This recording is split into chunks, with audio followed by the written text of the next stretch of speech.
नमस्कार मित्रों, स्वागत है आपका अपने YouTube चैनल ईसा एजुकेशन पर। हम पिछली क्लास में शुरू किए थे बायोलॉजी का डाइजेस्टिव सिस्टम। उसमें ऑर्गन हम लोग पढ़ चुके थे। डाइजेशन में जितने भी ऑर्गन भाग ले रहे थे हम लोग उनके बारे में पढ़ चुके थे और एक तरफ पढ़े थे डाइजेस्टिव ग्लैंड। अब हम बताए थे दो पार्ट में आएगा। पहला वीडियो आ चुका जो कि काफ़ी आप लोगों को अच्छा प्यार मिला। उनमें हम लोग ऑर्गन के बारे में पढ़ चुके थे। इस वीडियो में हम लोग पढ़ने वाले हैं डाइजेस्टिव ग्लैंड। ग्लैंड बोले तो ग्रंथि। ग्रंथि किसे कहते हैं? वो अंग, शरीर का वो अंग जो या तो हार्मोन या तो एंजाइम का स्राव करता है, उसे क्या बोलते हैं? तो उसे ग्लैंड बोलते हैं, अर्थात ग्रंथि बोलते हैं। और ये ग्रंथि दो प्रकार के होते हैं, अंतःस्रावी ग्रंथि और बहिःस्रावी ग्रंथि। इंग्लिश एक्सोक्राइन सिस्टम और एंडोक्राइन सिस्टम। एक्सोक्राइन सिस्टम वो जो एंजाइम का स्राव करता है और एंडोक्राइन जो हार्मोन का स्राव करता है। आइए देखते हैं हम लोग। ये सामान्य फिगर जो हमने बनाया हुआ है हाथ से, आप देख सकते हैं। ये रहा लीवर, ये रहा स्टमक और ये रहा पेनक्रियास। ठीक है, आपने देख रहा है कि लीवर, स्टमक और पेनक्रियास तीनों एक ही जगह जुड़ रहे हैं, जिसका नाम क्या हो रहा है? जुड़े। ठीक है, चलिए आइए इन सब के बारे में धीरे धीरे पढ़ते हैं। इनका स्ट्रक्चर देख लें तो लीवर का ये सबसे बीच वाला स्ट्रक्चर जो लीवर को दो भागों में विभाजित कर रहा है, इसका नाम ये एक लिगामेंट है। ठीक है, जिस लिगामेंट का नाम क्या है? थैलेसिक है। और लिगामेंट है तो लिगामेंट के बारे में आपको पता होना चाहिए। लिगामेंट किसको किसको जोड़ता है? बोन्स और बोन्स को, यानी हड्डी और हड्डी को जोड़ता है कौन? लिगामेंट। एक होता है टेंडन जो हड्डी को मांस से जोड़ता है, तो ये लिगामेंट है। ये लीवर हो, लीवर के अंदर आपको दिख रहा होगा हेपेटिक कोशिका। ये कोशिका और उसके ऊपर चारों तरफ जो आवरण है, इसका नाम क्या है? तो इसका नाम है गिल्सन कैप्सूल्स। अगर मैं दिखाऊं तो अगर बीच में ये अगर आपका है, अगर ये बीच वाला हेपेटिक कोशिका, हेपेटिक सेल है, इसके तरफ जो चारों तरफ जो आवरण है, इसका नाम क्या है? Gilson capsules.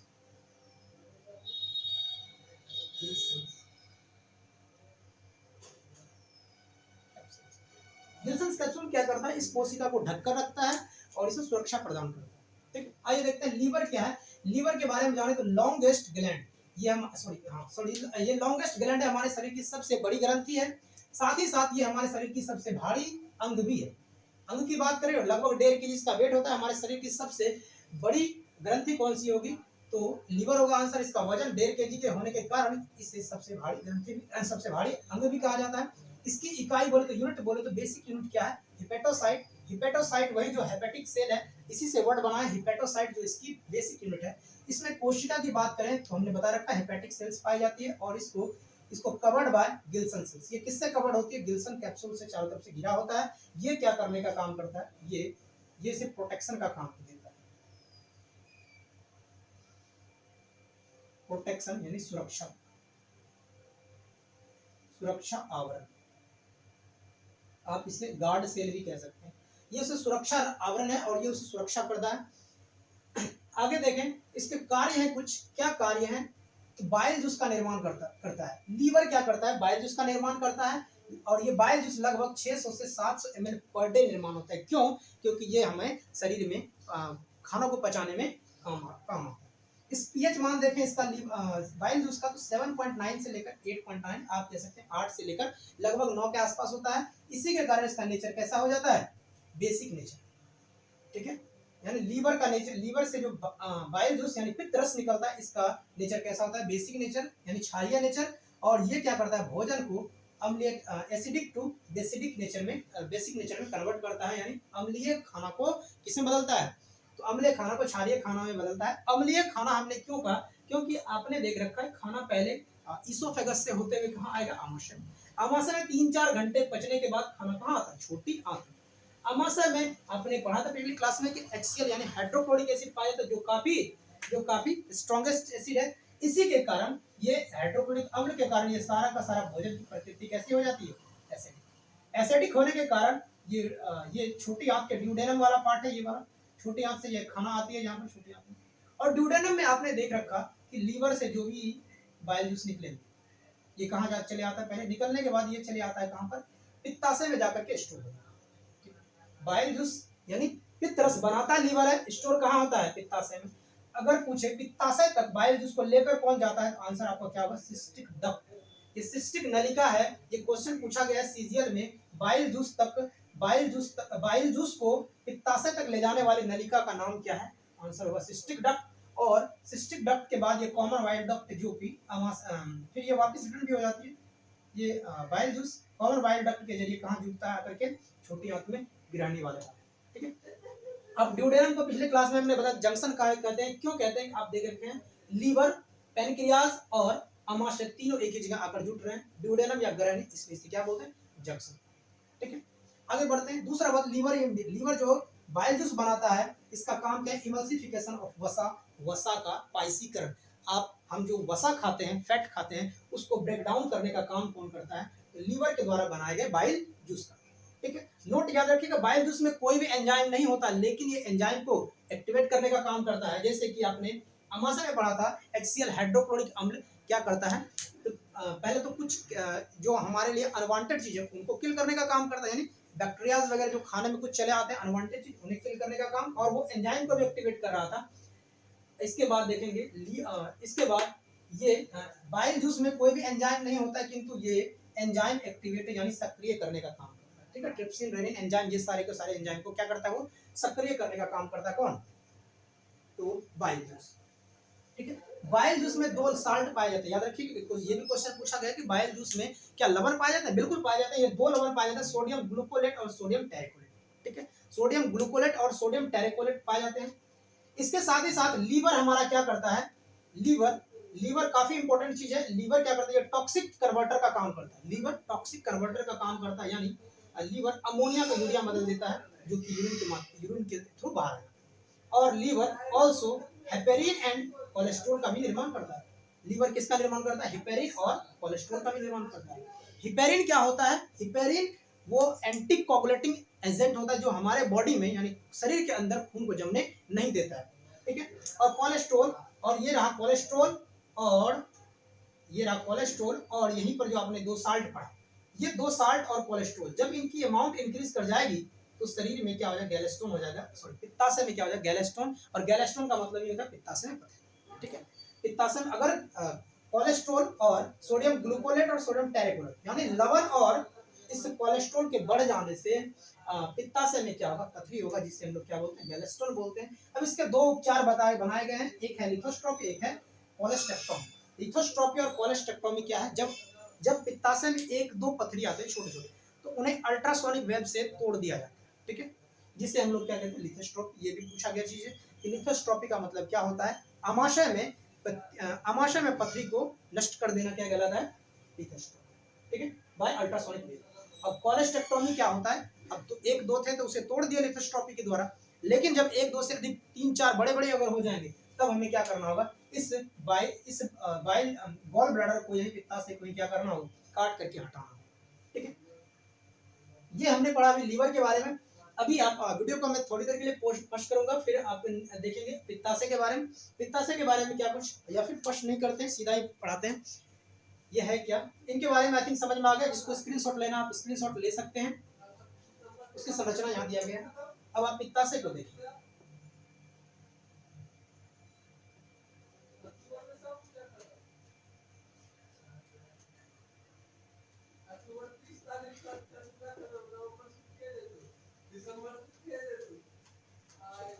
समझते हैं पैनक्रियाज क्या है।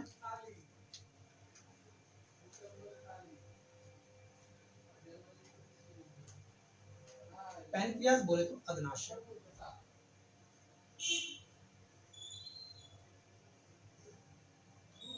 अग्नाशय का अगर लोकेशन पूछा जाता है, आप कहेंगे अंडर द स्टमक, यानी पेट के थोड़ा नीचे। और इसका शेप अगर पूछा जाता है, आप दिख रहा है सबको, पत्ते के जैसी संरचना है। लेकिन अमाशय का भी कभी कभी शेप पूछ लिया जाता है, जो कैसा होता है, जे शेप का, जे आकार।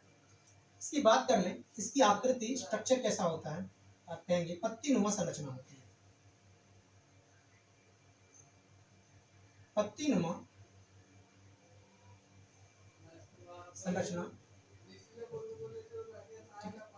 दूसरी बात, पहला सबसे बड़ा ग्रंथि हमने लीवर पढ़ा, दूसरा बड़ा ग्रंथि कौन हो जाएगा, अग्नाशय। दूसरी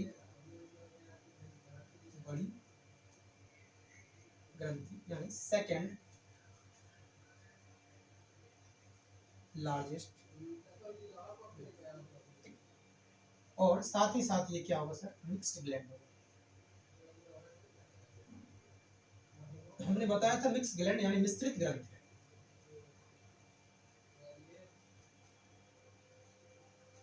मिश्रित ग्रंथि, मिश्रित ग्रंथि वो होंगे, क्यों कहा गया मिश्रित ग्रंथि, क्योंकि ये किसका किसका निर्माण करेंगे, हार्मोन और एंजाइम। मिश्रित अर्ध ग्रंथि उसे कहते हैं जो एंडोक्राइन और एक्सोक्राइन दोनों के जैसा काम करता हो, मतलब हार्मोन का भी स्राव करता हो और एंजाइम का भी स्राव करता है। ग्रंथि दो प्रकार के होते हैं, एक तो होंगे एंडोक्राइन, एंडोक्राइन ग्लैंड यानी अंतःस्रावी ग्रंथि,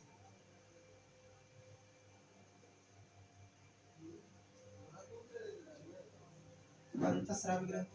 दूसरा होगा एक्सोक्राइन ग्लैंड,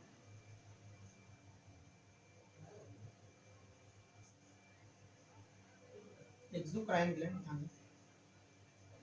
यानी बहिस्रावी ग्रंथि।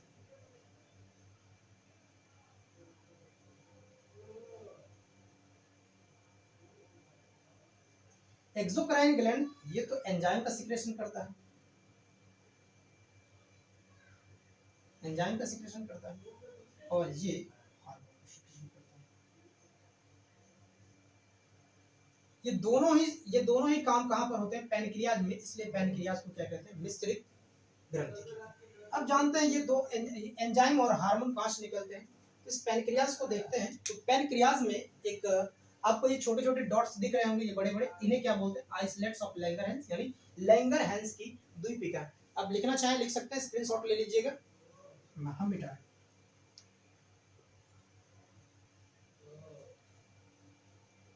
ये आइसलैंड्स ऑफ लैंगरहैंस जो है, लैंगरहैंस की द्वीपिका।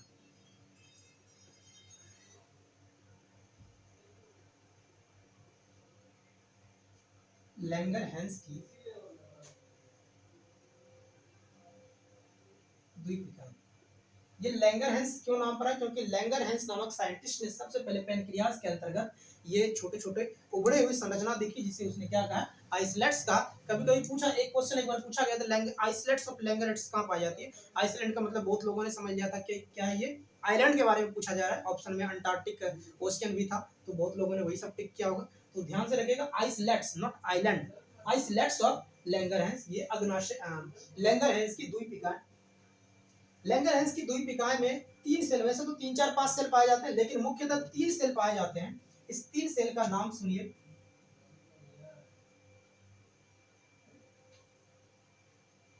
पहला होगा अल्फा सेल, दूसरा बीटा सेल, और तीसरा आपका गामा सेल। अब एक चौथा डेल्टा सेल भी होता है, जिससे सोमेटोस्टेटिन हार्मोन निकलता है, लिखा। अल्फा सेल, बीटा सेल और गामा सेल। अल्फा सेल इसका स्राव करता है, सबको पता होगा, नहीं पता तो आप जान लीजिए, ग्लूकागोन हार्मोन का स्राव करता है। ग्लूकागोन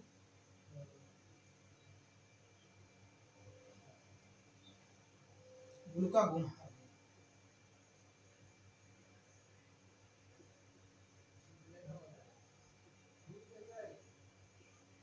ग्लूकागोन हार्मोन, ठीक है। ये बीटा सेल इंसुलिन हार्मोन का स्राव करता है।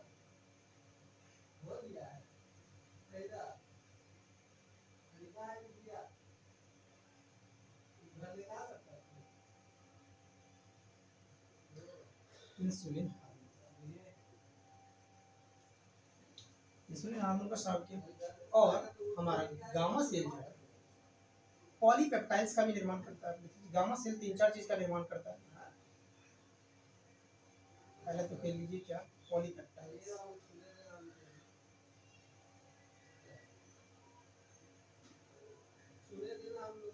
दूसरा कुछ एंजाइम भी बनाते हैं, और ये जूस भी बनाते हैं। और ये जूस कौन सा होगा, complete digestive juice, complete digestive juice, यानी इसे बोलेंगे पूर्ण पाचक रस,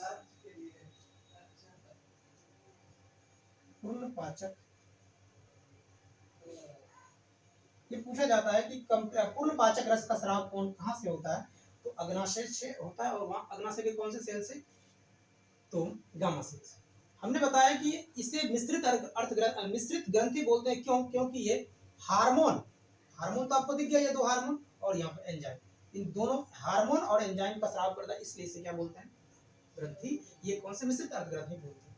इनका काम देखिए, ग्लूकागोन हार्मोन क्या करता है, हम इसको मिटा देते हैं, फिर एक एक करके पढ़ते हैं। ग्लूकागोन हार्मोन, इंसुलिन हार्मोन, इन दोनों को पढ़ते हैं। पहले इंसुलिन को देख लीजिए।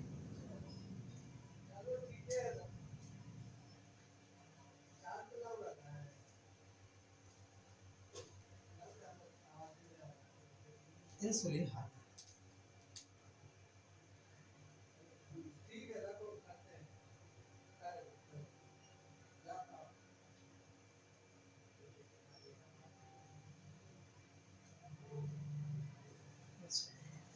एक बार यहाँ लिख दें,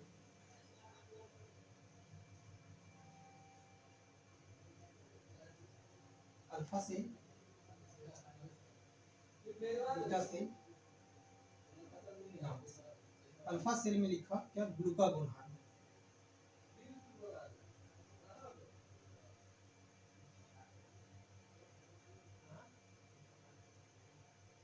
बीटा सेल से इंसुलिन हार्मोन,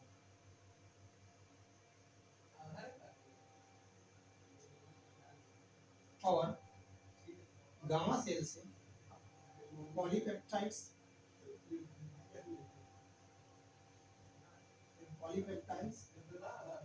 दूसरा एंजाइम और जूस, जिसे क्या बोलते हैं? पूर्ण पाचन। इस रात पहले इंसुलिन को पढ़ते हैं। इंसुलिन करता क्या है शरीर में? ये ग्लूकोज के अमाउंट को कंट्रोल करता है। ग्लूकोज को ब्रेक डाउन करके किसे बदलता है? ग्लाइकोजन में। यानी इंसुलिन जब कभी भी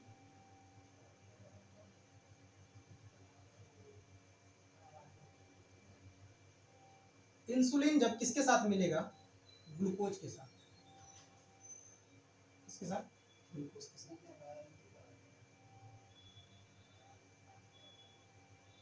इंसुलिन जब ग्लूकोज के साथ मिलेगा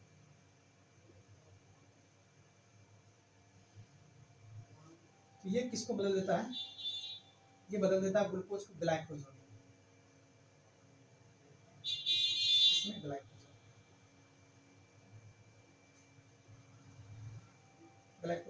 और ये जाकर स्टोर हो जाता है कहाँ? Store in liver. इंसुलिन जब कभी ग्लूकोज के साथ मिलेगा, वो ग्लूकोज को किसमें बदल देता है? ग्लाइकोजन में। क्यों बदलता है? इसका कारण है कि अगर ग्लूकोज की अमाउंट एक्सेसिव हो जाएगी तो वो क्या कहलाएगी? डायबिटीज कहलाएगी। ग्लूकोज की मात्रा अगर यूरिन में बढ़ जाती है उसे क्या बोलते हैं? डायबिटीज बोलते हैं। इसी डायबिटीज को, ये डायबिटीज ना हो इसलिए इंसुलिन हार्मोन स्राव होता है। कौन से? बीटा सेल से, ताकि ग्लूकोज के साथ जुड़कर इसे किसमें बदल दे? ग्लाइकोजन। ठीक है। लेकिन जब कभी भी अब आप सोचिए, अगर आपका बीटा सेल खराब है मतलब ये इंसुलिन निकलेगा ही नहीं, कम निकलेगा। तो ये कंडीशन हो सकती है, या तो कम या तो नहीं निकलेगा। अगर कम निकला, इंसुलिन अगर कम निकला, ग्लूकोज के साथ कम मिलेगा। ग्लूकोज के साथ कम मिलेगा मतलब ग्लूकोज को कम तोड़ेगा। किसमें? ग्लाइकोजन में। यानी ग्लूकोज तो रह जाएगा ज्यादातर, कम तोड़ेगा। ज्यादातर जब रह जाएगा अगर ग्लूकोज की अमाउंट यानी इंसुलिन की कमी होगी, आप ऐसे कह लीजिए क्या? इंसुलिन की कमी हो जाएगी। इंसुलिन की कमी से, जब इंसुलिन की कमी होगी तो इंसुलिन ग्लूकोज के साथ कम मिलेगा और ग्लूकोज को कम तोड़ेगा। इंसुलिन की कमी से कम तोड़ेगा, ग्लूकोज ज्यादा रह जाएगा, है ना? इंसुलिन की कमी से, और या कह लीजिए किसकी? ग्लूकोज की अधिकता से, या ग्लूकोज की अधिकता से। इंसुलिन की कमी या ग्लूकोज की अधिकता से क्या होगा? तो आप, एक बीमारी होता है डायबिटीज, ये डायबिटीज नामक बीमारी है। ठीक है, दोनों का, या तो ऑप्शन में आपको इंसुलिन की कमी दिखेगा या ग्लूकोज की अधिकता दिखेगी। ठीक है, क्योंकि इंसुलिन कम होगा तो ग्लूकोज को कम तोड़ेगा मतलब ग्लूकोज अधिक रह जाएगा। दोनों एक ही बात है। ग्लूकोज की कमी, ग्लूकोज की अधिकता या इंसुलिन की कमी से क्या होता है? डायबिटीज होगी। ठीक है। अब एक होता है ग्लूकागोन हार्मोन। अब जानते हैं ग्लूकागोन हार्मोन को क्या करता है? ग्लूकागोन हार्मोन क्या करता है? इसको मिटाना होगा। ग्लूकागोन हार्मोन को इसको पढ़ने के लिए इसको मिटाना पड़ेगा, क्योंकि शायद यहाँ तक दिखे, इससे ज़्यादा ना दिखे, या देख लेते हैं।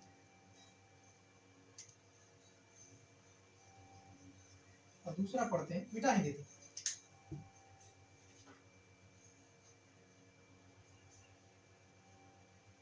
दूसरा है ग्लूकागोन हार्मोन।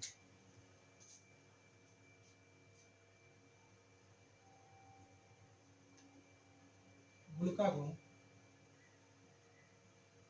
हार्मोन, ये ग्लूकागोन हार्मोन इंसुलिन के जस्ट क्या है, इसके कॉम्प्लीमेंट्री। कैसे? अभी हमने देखा था ग्लूकागोन हार्मोन क्या कर रहा था, तो ग्लूकोज को किसमें बदल रहा, बीटा से सॉरी इंसुलिन हार्मोन क्या बदल रहा, किसमें बदल रहा था, ग्लाइकोजन। ग्लाइकोजन में इंसुलिन किसको बदल रहा था, तो ग्लूकोज को। वो जाकर स्टोर हो रहा था लीवर में। जब कभी भी शरीर में ग्लूकोज की मात्रा कम हो जाएगी, अब ग्लूकोज कहाँ से आएगा, तो लीवर में जो स्टोर था ग्लूकोज किस फॉर्म में, ग्लाइकोजन के फॉर्म। क्वेश्चन पूछा जाता है कि लीवर में ग्लूकोज किस फॉर्म में होता है, आंसर करिएगा ग्लाइकोजन, क्योंकि अभी आपने देखा इंसुलिन हार्मोन क्या कर रहा था, ग्लूकोज को ग्लाइकोजन में तोड़ के कहाँ भेज दिया था रहने के लिए, लीवर के पास। भविष्य में यहाँ पर लीवर में ग्लूकोज ग्लाइकोजन के फॉर्म में स्टोर होता है। अब जब कभी भी कमी पड़ जाएगी ग्लूकोज की, तो ये ग्लूकागोन हार्मोन आएगा, ग्लूकागोन हार्मोन आएगा इसी ग्लाइकोजन के पास। ये ग्लाइकोजन, ये ग्लूकागोन हार्मोन इसके साथ जुड़ा, ठीक है। ये लिख देते हैं, ये है ग्लाइकोजन,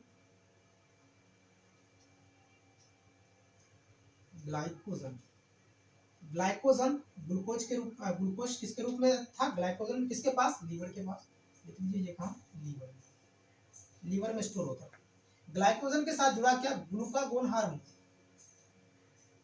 जो अग्नाशय के अल्फा सेल से निकल रही है, ग्लूकागोन हार्मोन। तो ये क्या कर देगा, वापिस इस ग्लाइकोजन को किसमें बदल देगा, तो ग्लूकोज।